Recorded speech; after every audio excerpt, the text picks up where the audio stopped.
The book of Ecclesiastes teaches there's a season for everything, a time for every experience on earth's the heavens, a time for dancing and a time for wailing, a time for birthing and a time for dying, a time for speaking and a time for silence, a time for seeking and a time for losing.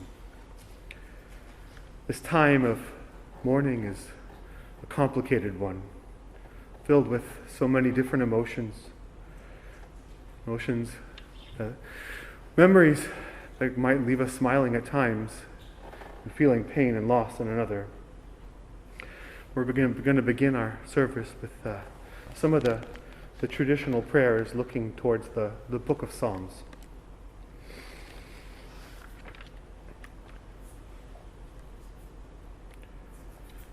Mizmor leDavid, Adonai rohi lo echsar, bina tesheyar vitzeni, amei menuchot yantileni, nafshi eshovev, yancheni b'magle tzedek, למען שמו גם כי אלך בגיא צל מוות לא אירא רע כי אתה עמדי שבטך ומשענתך שבטך ומשענתך המה ינחנומי תערוך לפני שולחן תערוך לפני שולחן תערוך לפני שולחן נגד צורריי דשנת בשמן ראשי תשענת בשמן ראשי, תשענת בשמן ראשי, כוסי רוויה. אך טוב החסד, ירדפוני כל ימי חיי,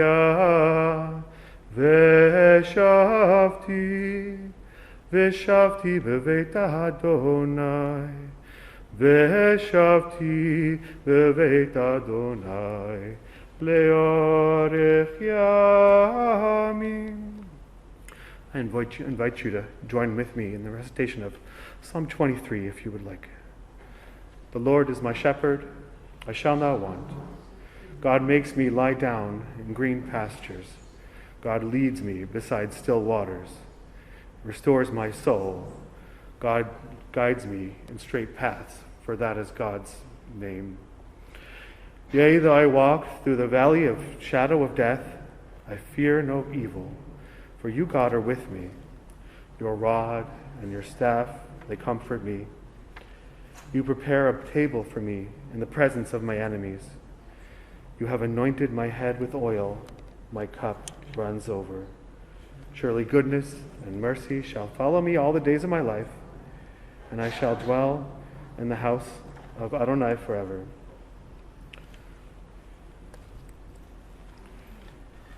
We're going to be taking some time to hear from Joyce's family. We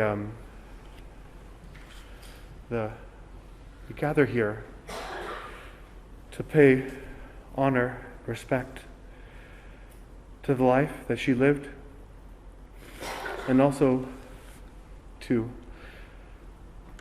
find comfort among community of those who have cared for her, who have known her. I want to start by inviting her dear spouse, Dick, to come on up.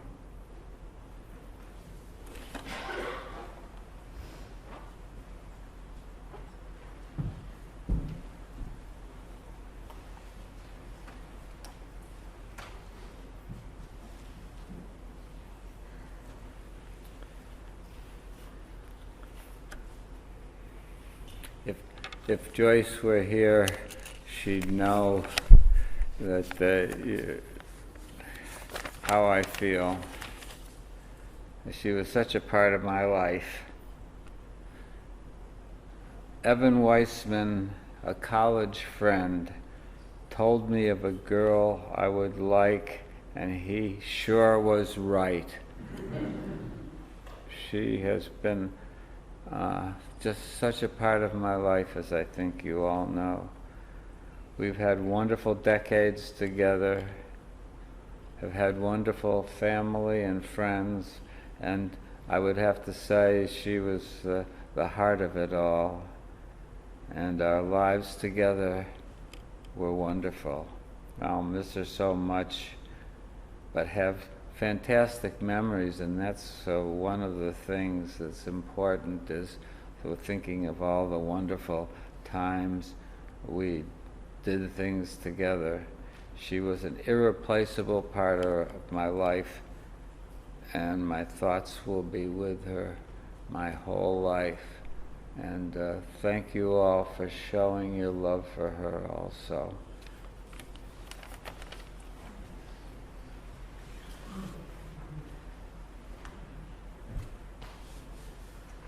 Yeah. David, you want to come on up?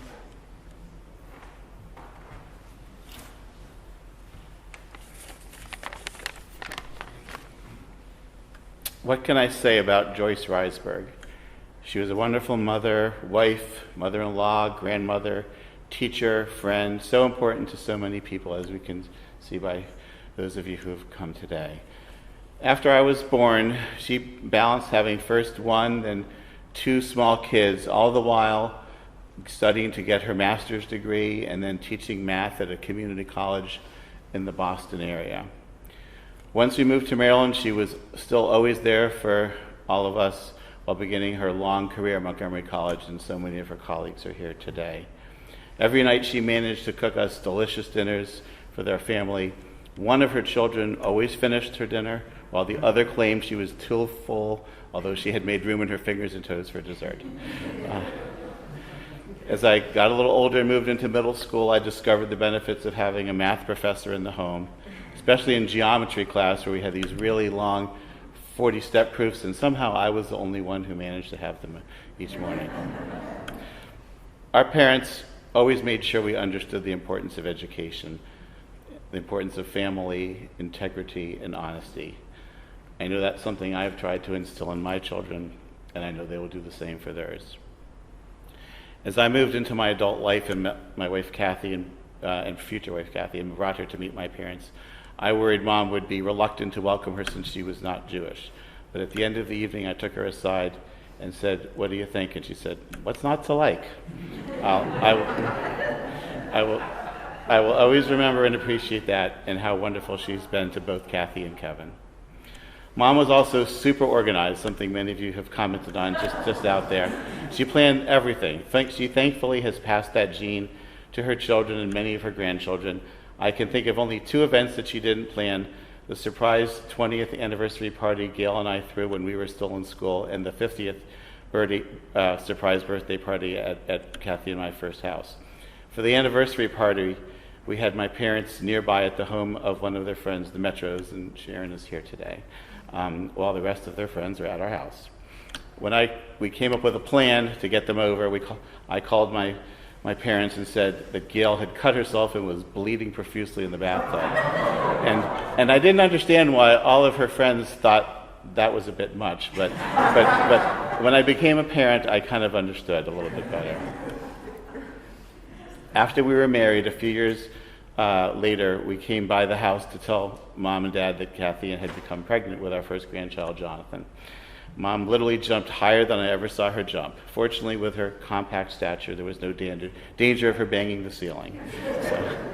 But as a grandmother, that was, of all the wonderful roles she had, that might have been her favorite. She was always there to watch our children whenever we needed her. She had an annual pre-Thanksgiving sleepover for the grandkids, which was invaluable in allowing us to get ready to host. She did so many things with her grandchildren and really tried to focus on activities that each one would enjoy. Sometimes she would just go one-on-one. She went to movies, zoos, especially for Jonathan, museums, theater, and attended countless performances and sporting events and recitals that her grandchildren participated in. We have so many fond memories of her hosting holiday meals, taking us out for dinner, going on family trips, including our big trip to Israel when Gail and I were kids, a trip to California when we were kids, and then basically kind of doing a similar trip with the whole extended family much later for their 50th anniversary, and so many others. In the last couple of years, I got to see my mother differently as a patient at Mercy, where I work after she was diagnosed with cancer. Shortly after her diagnosis, Mom said she never felt sorry for herself or asked, why me? She wasn't happy about having cancer, but recognized that she had already been blessed with a very full life. Mom and I were able to talk a lot one-on-one while I would drive her to Baltimore. I hadn't had that much alone time with her for many years, and perhaps ever, except when I was really little.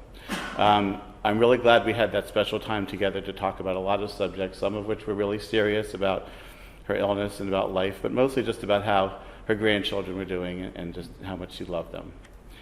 She became close with many of the staff and also became friendly with a number of my patients, including one woman, Sabina, who Mom comforted on Sabina's first chemo treatment day and shared with her a poem that my mom had found personally inspiring. And I was not aware that this was a poem that she loved so much, and I'd like to read that poem. It's Invictus by William Ernest Henley. Out of the night that covers me, black as the pit from pole to pole, I thank whatever gods may be for my unconquerable soul. In the fell clutch of circumstance, I have not winced nor cried aloud. Under the bludgeonings of chance, my head is bloody but unbowed. Beyond this place of wrath and tears looms but the horror of the shade, and yet the menace of the years finds and shall find me unafraid.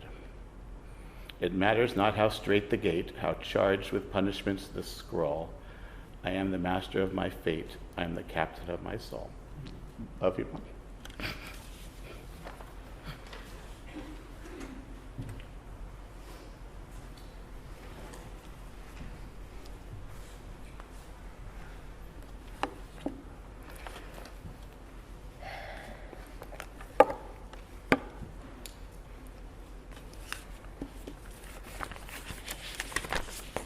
Hi, everyone. Thank you for coming here today and to honor and mourn my wonderful mom.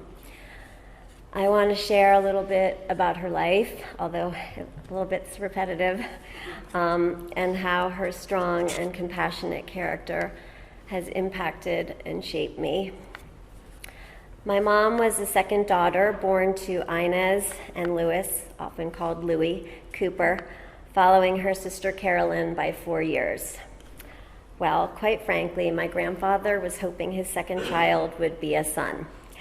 As my mom shared with me and Rabbi Ackerman in a recent conversation, she thinks that her father pretty much decided, well, if I don't have a boy, I'll just raise this one as I would have raised a boy.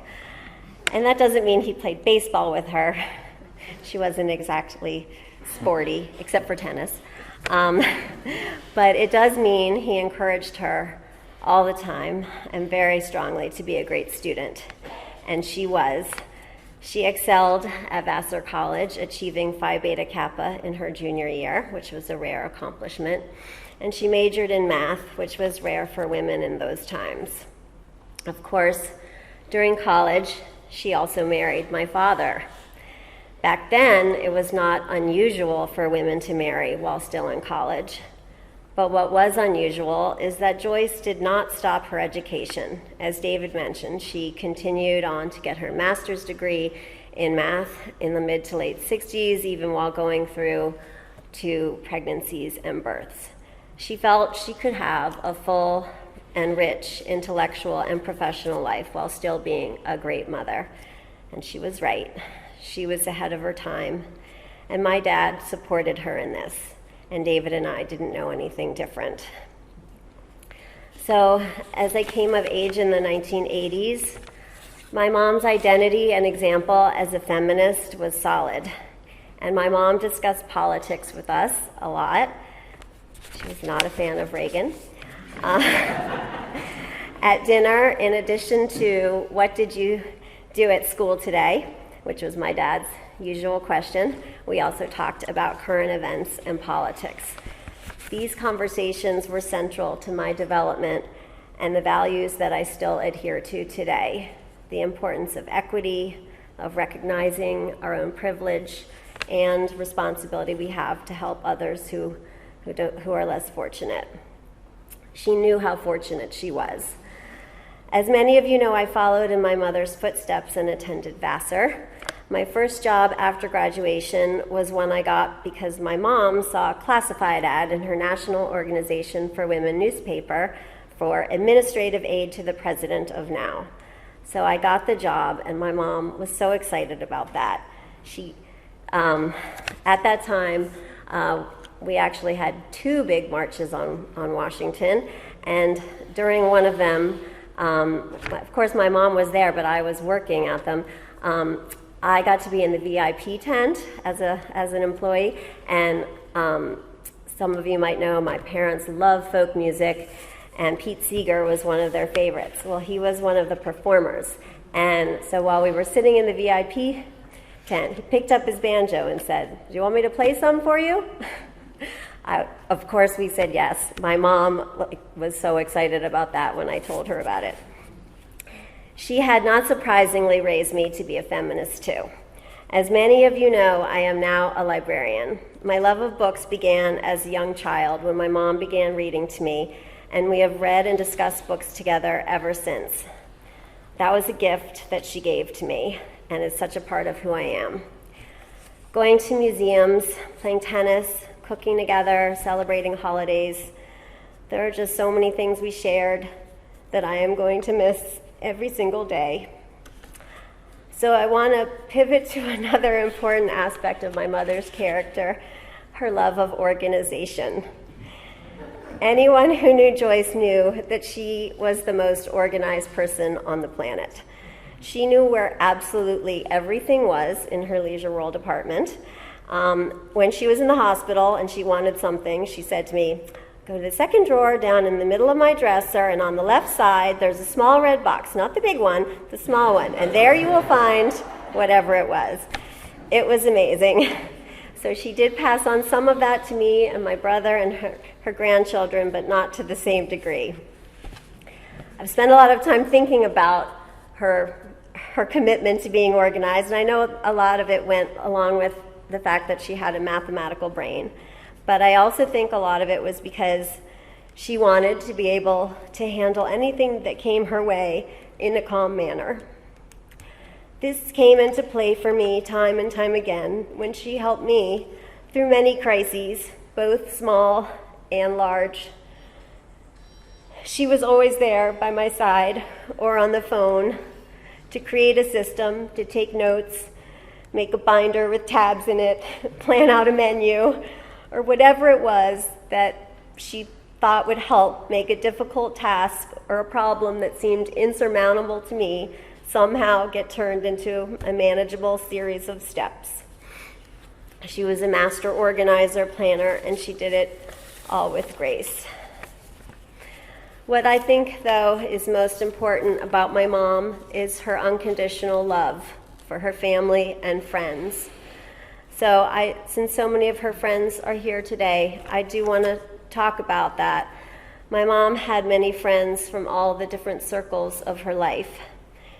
I saw her commitment to her friends when she was in her earlier years, 40s and 50s or 60s, and 2 of her very close friends passed away after long illnesses. She was such a devoted friend. I remember listening to her talk about the time she spent with them. It really struck me at the time. So much about her character was how much she cared for other people.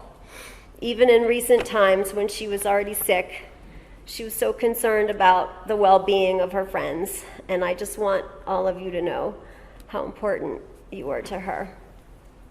And as for our family, my mom was the center of it all. She was the conduit of information among the family.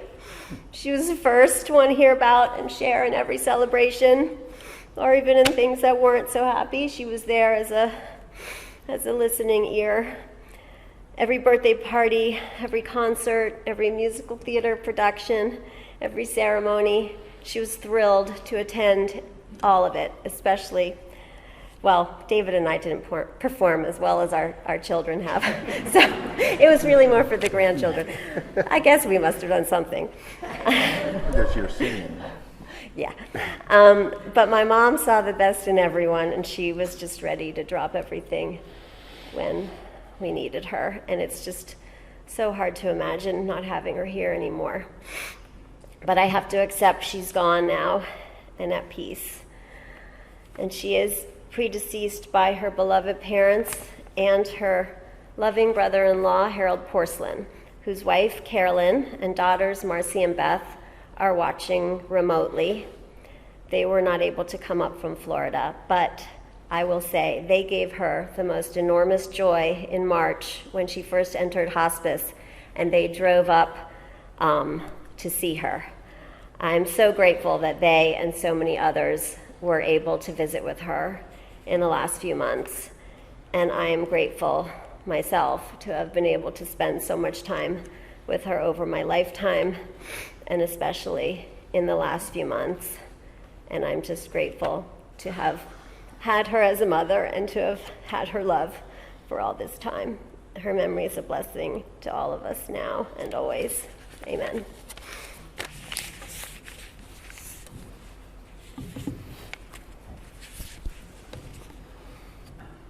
Hi. So I'm Kevin Gleason. It was my great fortune to be Joyce's son-in-law for just over 27 years. In early 1992, when Gail and I were in our first year of law school at the University of Minnesota, and I think it was just before we started dating, Joyce came out for a visit. It was cold. I remember that. In February. And I met Joyce for the first time in, of all places, a bar. Yeah, not her usual element, right? But Gail had invited Joyce to come and hear a musician friend of mine perform, and he was like doing a set or two, and so there was Joyce sitting at a high top table in a bar in downtown Minneapolis. And as I said, this was not her element. But that being said, she handled it with what I came to learn later was her usual patience and calm and dignity. And that afternoon, I got my first glimpse of what an intelligent, sophisticated, and curious person she was. Plus, I admired the fact that she was game for a different experience, even though I did take note that she did not order a pint of the local beer, Leinenkugel. It was just a minor disappointment at that time. When I next saw Joyce, she was most certainly in her element, and that was entertaining family and friends at the house on Pretoria Drive in Silver Spring. Gail and I drove there after school ended for the year, and when we entered the house, we were greeted not just by Joyce and Dick, but by Joyce's parents, Lou and Inez, and David and Kathy, and a number of other people. Delicious food and drinks were set out neatly on various surfaces. It was a warm and welcoming place. Fast forward 3 years, and Gail and I were planning our wedding. Joyce took charge, in a good way. She made many lists, worked with us to set up meetings with florists and caterers, and she and Dick went with us to see different wedding venues. Of course, everything at the wedding went incredibly smoothly. I don't know if we could have done it without Joyce, certainly not as well and with such little stress.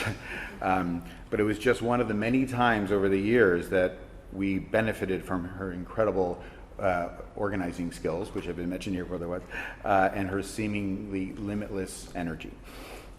When Joyce and Dick became grandparents, we got to see a whole new side of them. They doted on all 6 of these kids and almost always made time to help take care of them, even though, of course, they had busy jobs and social lives and tennis schedules. And as the kids got older, Joyce and Dick attended many, many school functions, sporting events, dance recitals, theater productions. They didn't want to miss anything, and I think they rarely did miss something. Plus, of course, Joyce was the math tutor for the grandkids, and it's when I listened in on some of her sessions, I realized what an incredible teacher she was. And honestly, it made me envious that she hadn't helped me with math when I was in school. I think it disappointed Joyce a little bit that I was not particularly good at math, which is to put it mildly, right, my sister? I was pretty hopeless at it. But I tried to make up for it in the only way I could think of, which was sending her ridiculous math memes every once in a while and giving her absurd fridge magnets that mention math, like with Homer and Lisa Simpson. So I did my part. Of course, there were times when Joyce's incredible patience was tested. When Dick would say something silly or possibly not entirely accurate, Joyce often responded with, "Oh, Richard," which I love that. That was probably the only time I ever heard him called Richard, too. And then there were the many times I teased Joyce about various things, including her height or lack thereof.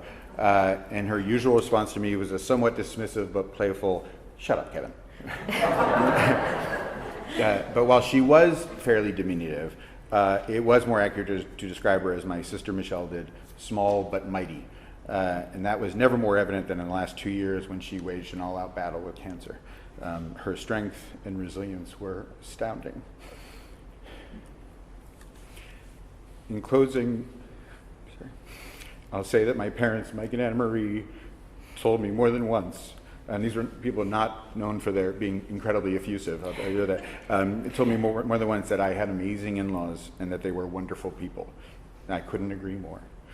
While we're heartbroken that we have to say goodbye to Joyce, I'm also grateful that Dick is here and to spend more time with us and to keep her memory alive. So we'll do lots of stuff together. Thanks.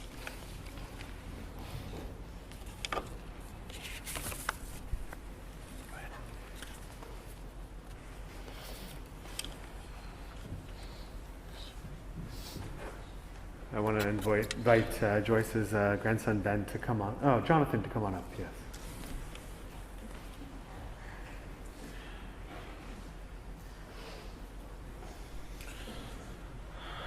All right.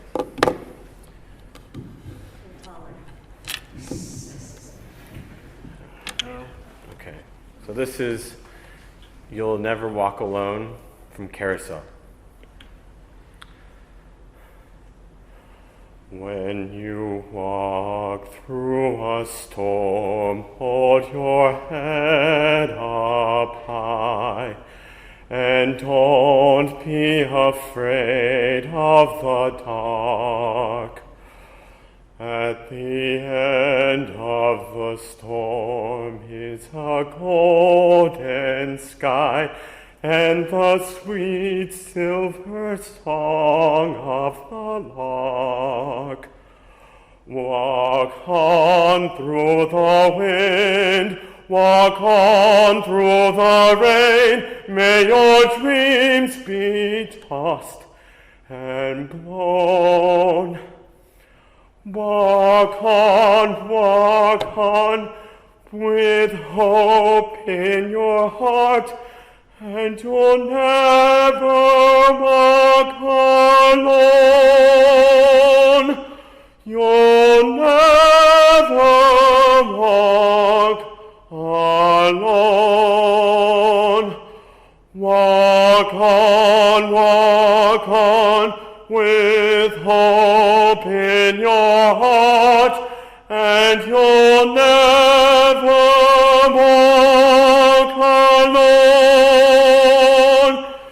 You'll never walk alone.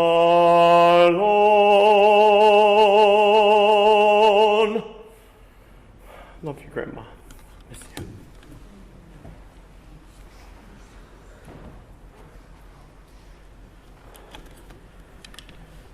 I don't know if Joyce was a singer, but I imagine that she gave you some gifts that you just used right there.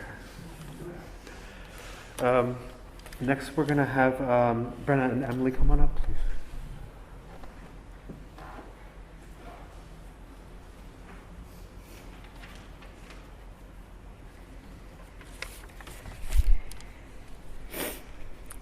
I am so incredibly lucky to have grown up with strong female role models, and unfortunately, we are here today honoring the life of a very special one.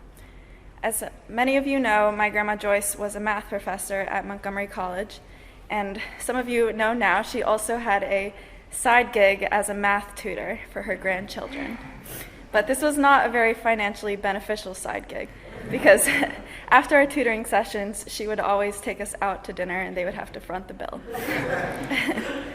Nonetheless, my grandma tutored me all the way through my senior year of high school. And in college, when I told my grandma I was majoring in math, I knew she was proud that I decided to follow in her footsteps. In addition to our weekly tutoring, Joyce also snuck some math into our baking. My cousin, Brenna, and I would often have sleepovers at my grandparents' house, and these would always involve cookie baking. Grandma would teach us fractions through the cup and the tablespoon measures, and Papa would be lingering around waiting for the first batch to come out. I am so grateful that my grandma helped organize family events and trips so that I would have a strong relationship with my cousins. It made my grandma so happy that Brenna and I are both living in Boston and are still very close today. Although these past few days have been extremely difficult, I am very lucky to have been able to spend a week with my grandma and other family members earlier this year when she entered hospice care. I told my grandma that it was no coincidence that we all came home to visit her. We were there because of the love that she created and fostered in our family. I also told her that one day I hope to do the same with my family and again follow in her footsteps, this time as an incredible mother and grandmother. I love you, Grandma.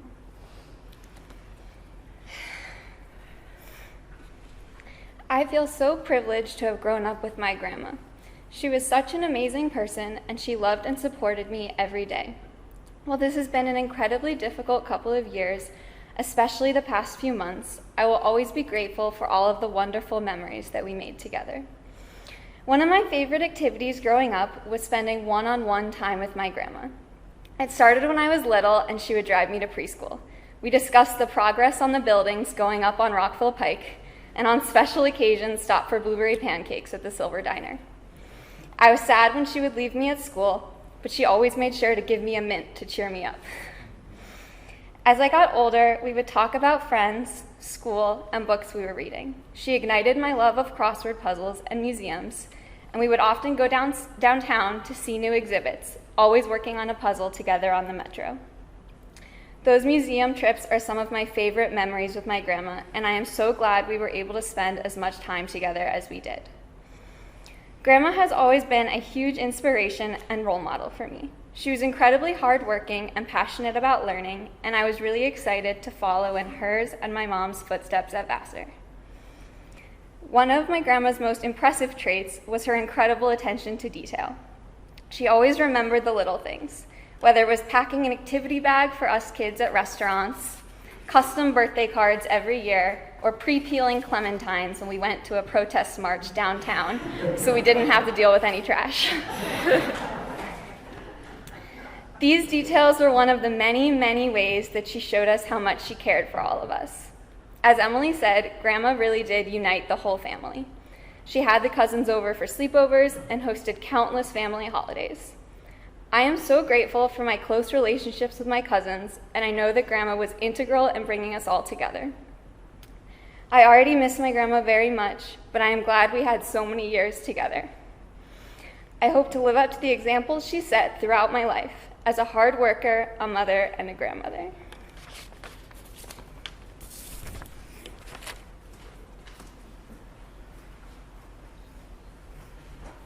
All right. And now, Ben, yes?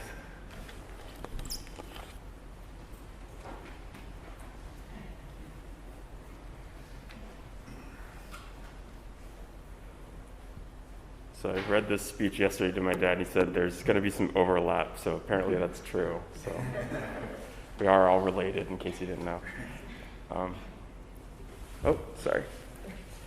Professor, teacher, trailblazer, leader, energizer, role model, fighter, friend, sister, wife, mother, grandma. These are some of the words describing who my grandma was, but she was so much more. Unfortunately, I'm not a writer, but I was passed down from my grandma the gift of being good at math, just like a few of my other peers up there. For the past few years, I've worked in the quantitative field, and I would sometimes chat with her about how all the love and support she gave to all of us in math and education helped us to get to where we are today. She, our papa, and my parents have instilled a value of education that has molded my life. And when I began my current path in graduate school, I remember how proud she was when I told her I'd be furthering my education. When my brother graduated from college, our entire family went to go support him at his ceremony. The night before, we had a dinner at a restaurant a decent walk away from our hotel, but it was a nice night, so Jonathan, my brother, the great singer, I am not, wanted to walk, so my grandma decided she would tag along. And as we walked back along the river in Morgantown, West Virginia, on that spring evening, I remember her telling us how happy and how grateful she was that she was able to be so involved in our lives and watch us grow and graduate. That involvement was no accident, because she always made the greatest effort to be as supportive and hands-on as she could with us. And 2 years later, when I graduated myself and she and my papa braved the Michigan cold to be with me on my day, I remember feeling so supported and so loved. The night of my graduation, we had dinner with my now fiancée Elizabeth and her family. And I was so happy that they had a chance to meet. And as I step into the next phase of my life, entering marriage, and if I'm lucky, a family of my own, I hope to instill in my children that same value of education, support, and care that she instilled in me. And she might have been grateful to have been in our lives, but I am 1,000 times as grateful to have had her in mine. I love you, Grandma. Thank you for everything.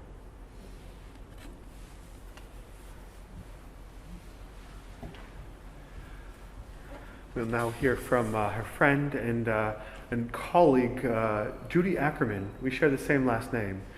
We may be related.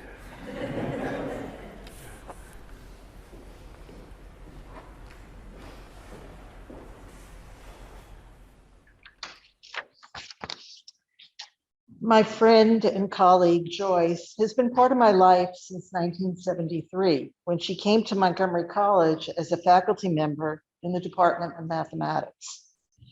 In those days, women made up only 25% of the department, and although that did change as time went on. For many years, our offices were either next door to one another or right across the hall, and we shared many resources for our classes and spoke about students too. We were also roommates when we went to conferences, and sometimes when we had a lot of people coming to conferences to make money go further, we actually had slumber parties because there were more than 2 roommates there. Joyce taught mathematics at Montgomery College for 39 years, and while there, she touched the lives of her colleagues and her students. Following a classroom observation, one of Joyce's colleagues commented that Joyce wrote too low on the board.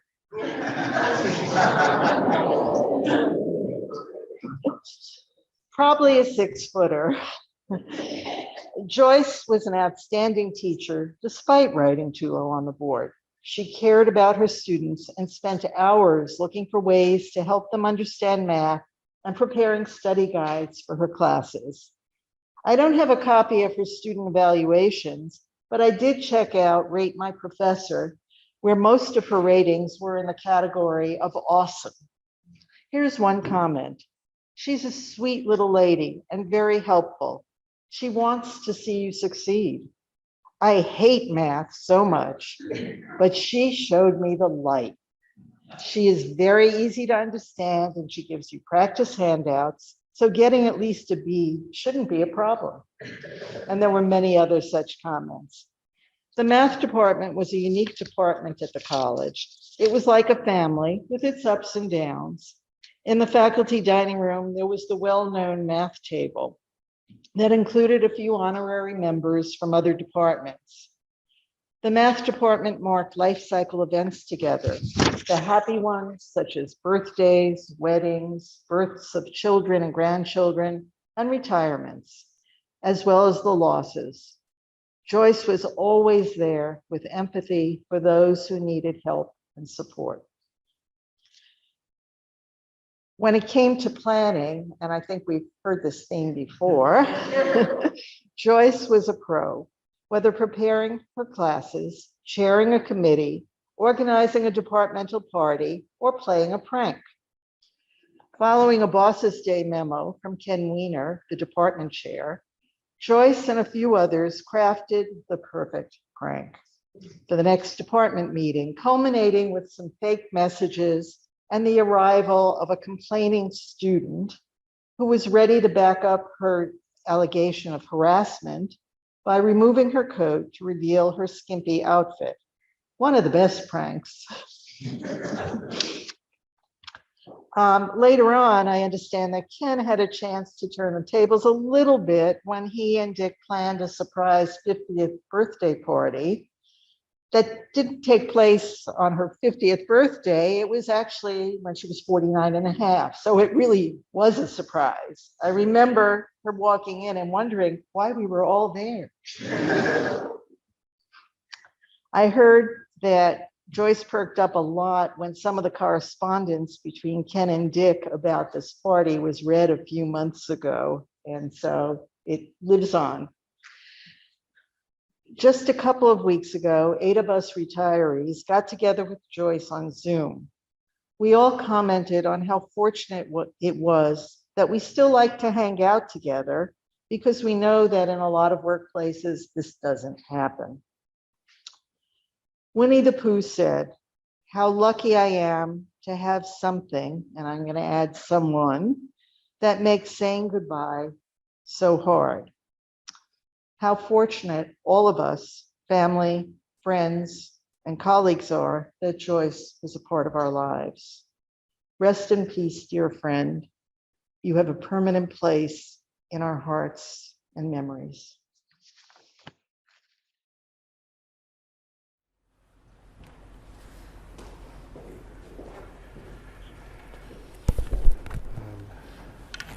I feel like I can't let the moment pass by acknowledging that the uncertainty of the time moment right now during the pandemic, and as I see people take on their masks and off their masks, and we're all trying to figure out what to do. But as Joyce considered when she might pass and when she might pass and who might be able to gather, it's just it's a remarkable thing that we can be in here together, and not to take that for granted. It's something that we maybe couldn't have understood before. I had the absolute privilege of getting to know Joyce over the last 4 months. We met through my work as a hospice chaplain as she moved into the terminal phase of her disease.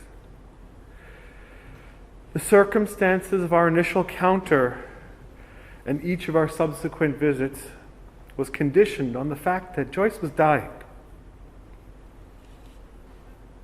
As I visited her in her home, this day, her funeral, never seemed very far off.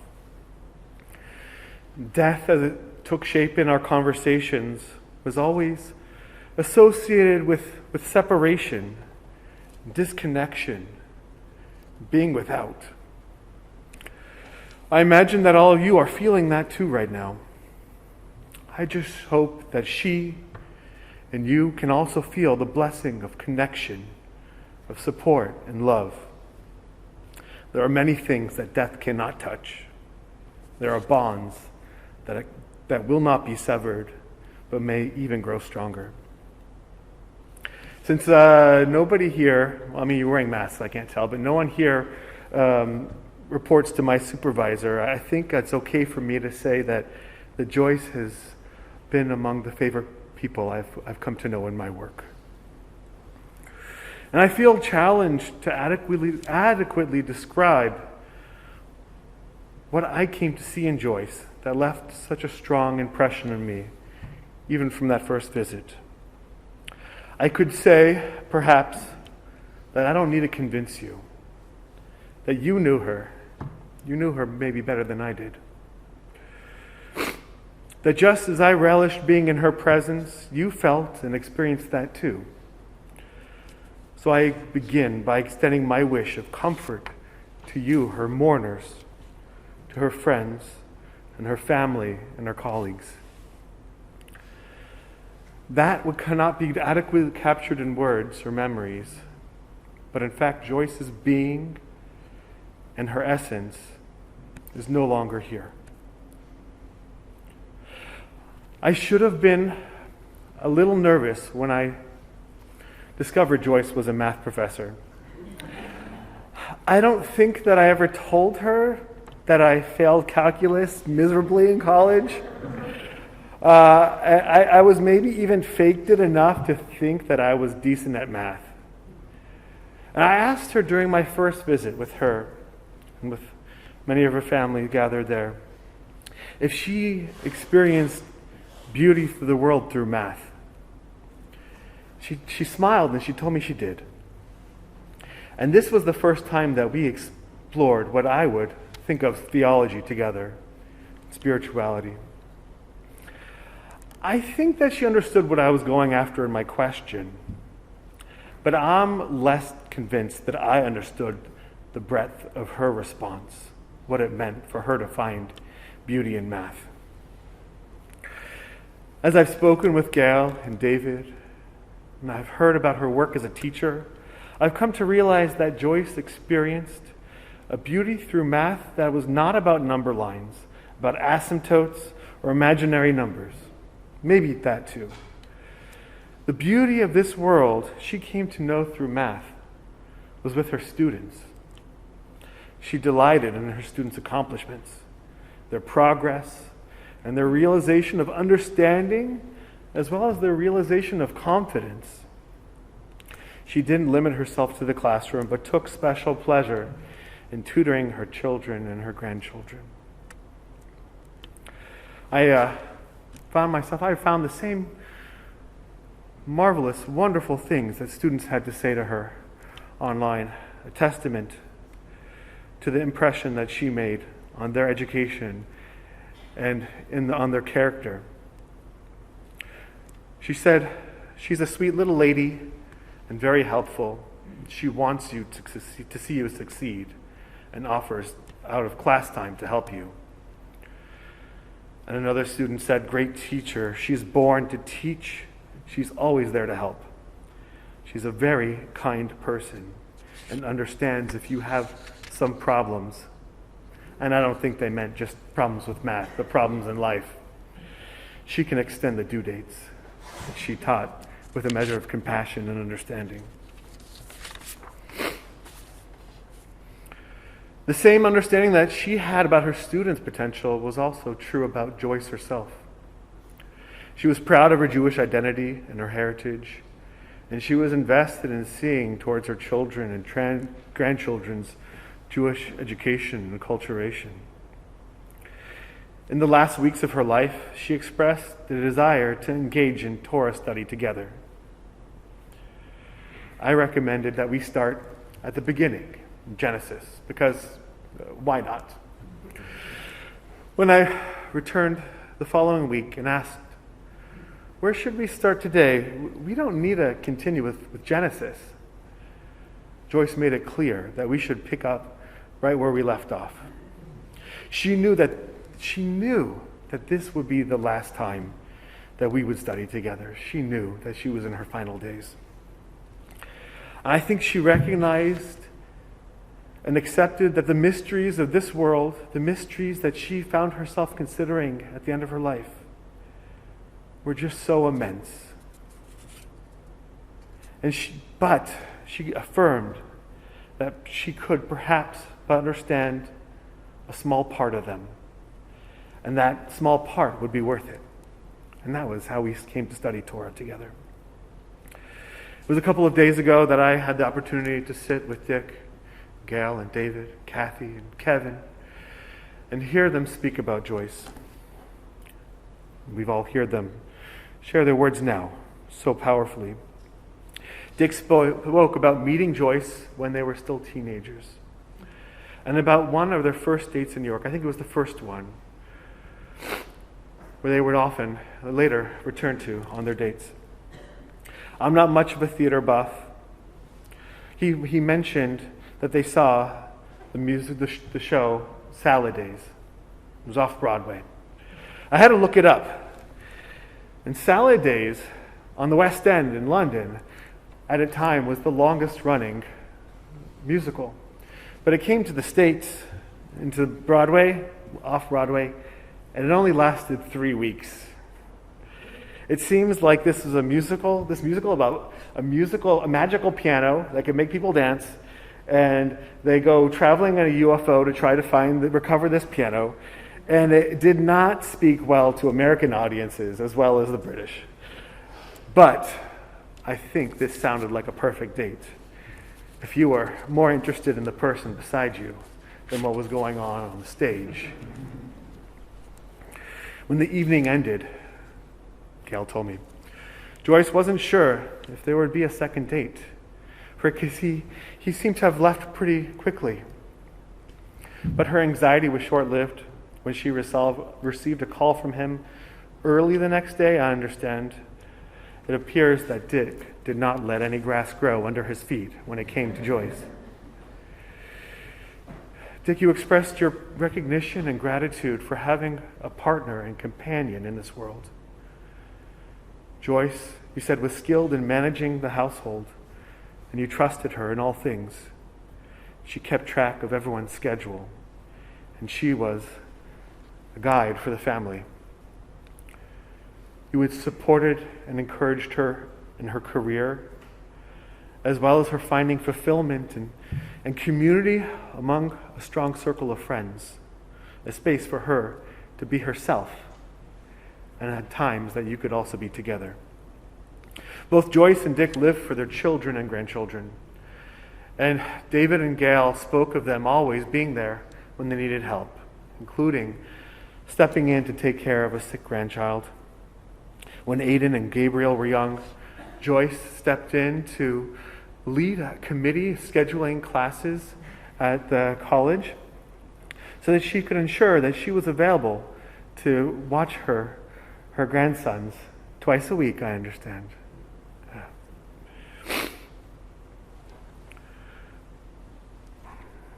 Gail confided in me that she was a little panicked about finding out that she was pregnant with twins, as I imagine we all might be.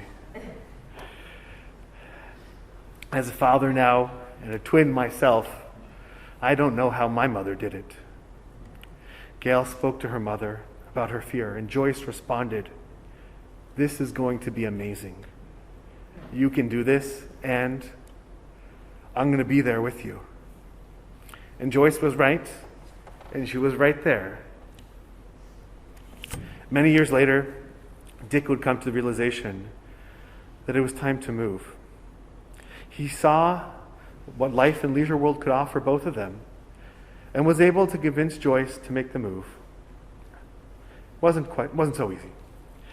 She was at first resistant, as she was still working then at Montgomery College, teaching, and she didn't see herself belonging in a community for seniors, and most people retired.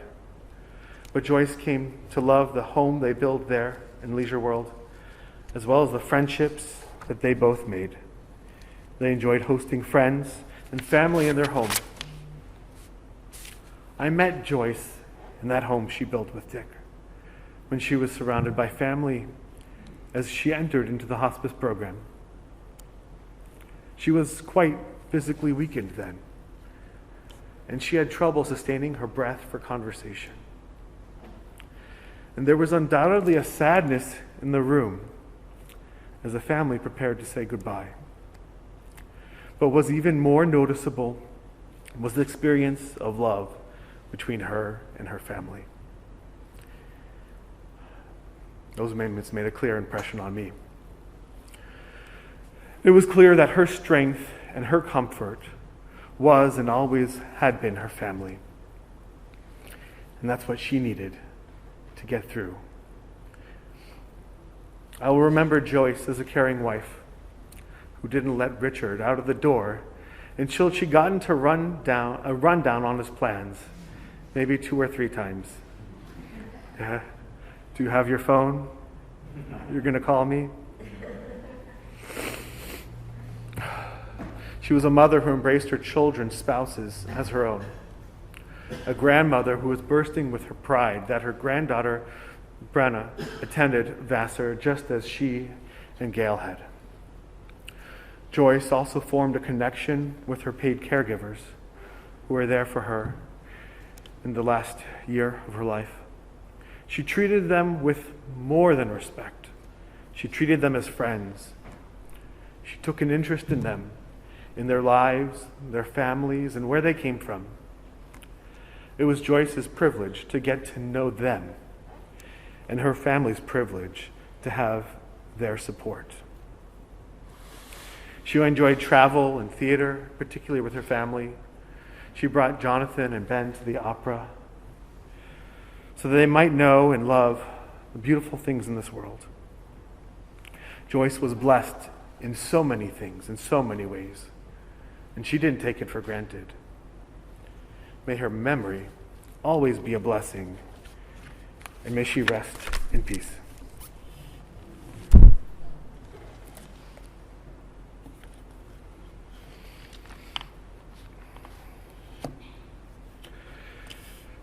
The wisdom of Ben Sira teaches that when a parent who has taught their child passes on, that passing is not a death.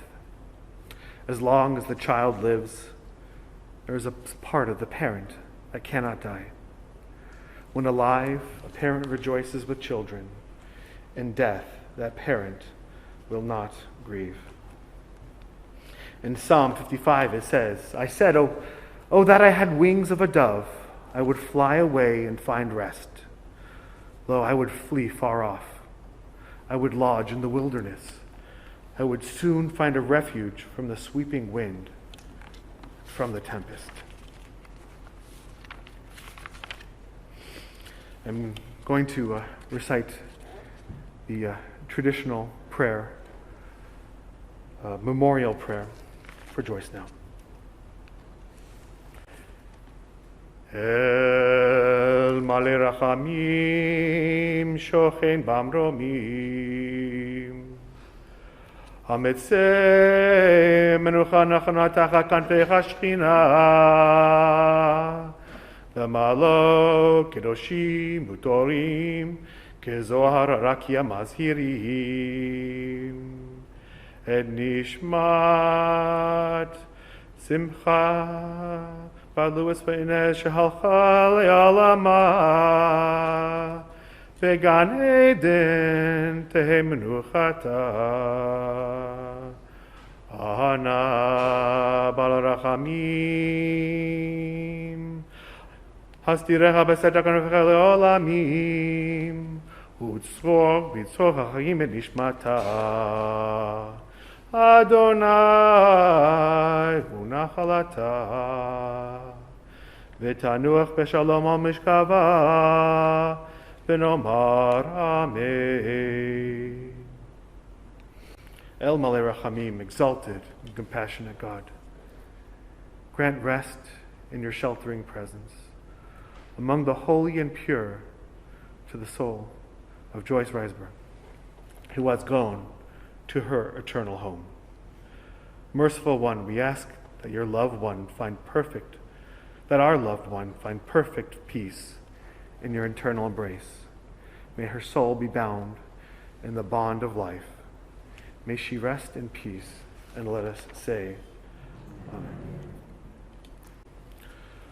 In just a few minutes, we're going to be making our way to the graveside. I invite anyone who is able to and would like to join there as we participate in the final act of kindness that we can bestow on Joyce herself. After that point, our attention will turn to her family and the care that we have, an honor that we have tried to show to Joyce. We will focus on being there for the mourners.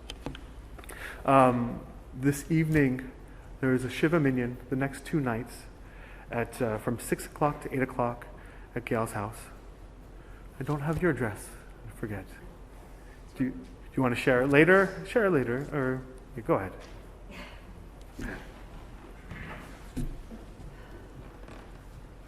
It's 8 Dairyfield Court, Rockville, Maryland. There is a website, there is an obituary on the Heinz Rinaldi website.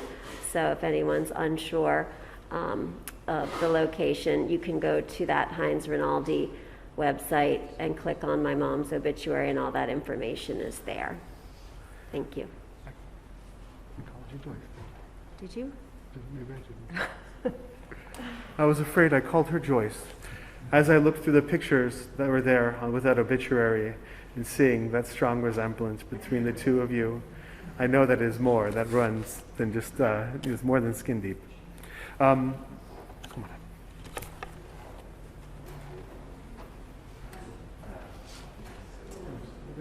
Some instructions right now. At this time, we have those that have been designated to serve as pallbearers to assemble in this middle aisle here.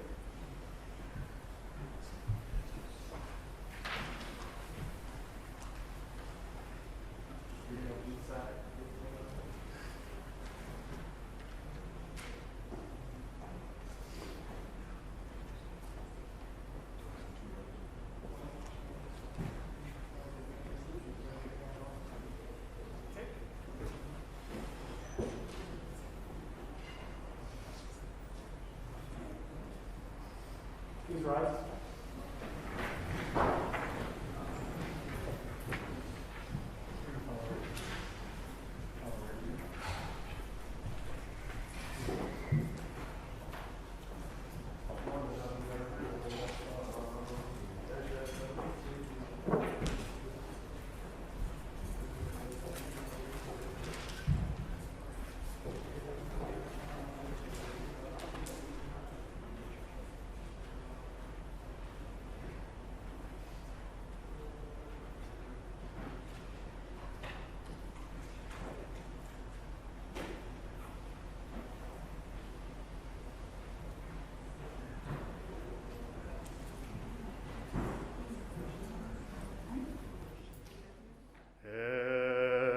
מלא רחמים, שוכן במרומים.